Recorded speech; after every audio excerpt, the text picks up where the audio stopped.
and civil rights attorney Lee Merritt joins me now for more. And Lee, first, thank you for your time. But I wanted to ask you, because the last time I saw the two of you together, it was back in Brunswick, Georgia. It was during the Ahmaud Arbery trial. Reverend Jackson, he barely spoke that day, but his presence said a lot. Can you talk about your relationship with him and what you learned from him over the years? You know, the time in Brunswick was really important because it was leading up to the trial. And for a lot of people, they were not focusing on South Georgia in the moment.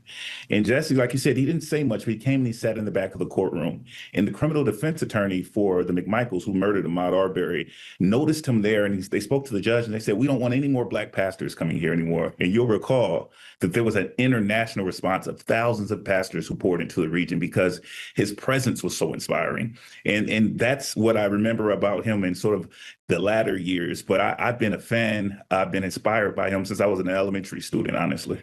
Yeah. You know, in all this reflection, I've been reading back on like some of his past interviews, and he told the Washington Post back in 1983 how he wanted to be remembered. He said he wanted to be remembered saying that I did the best I could with what I had, and I gave my best against the odds. But I'm curious, how will you remember him?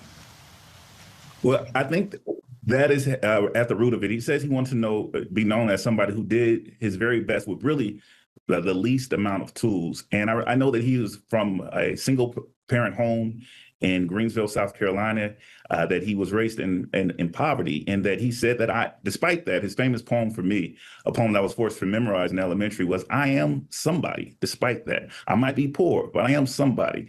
And that somebody ran for president. That somebody, I recall, in terms of when I think of Jesse Jackson, I think about all the work that he did to return hostages home to the United States, with going to Syria to return hostages home, having a negotiation directly with Saddam Hussein before the Operation Iraqi Freedom, and bringing home hostages, going to Cuba and bringing home 22 hostages directly with Fidel Castro. This is a local kid from South Carolina who became an international figure with his voice and his moral authority.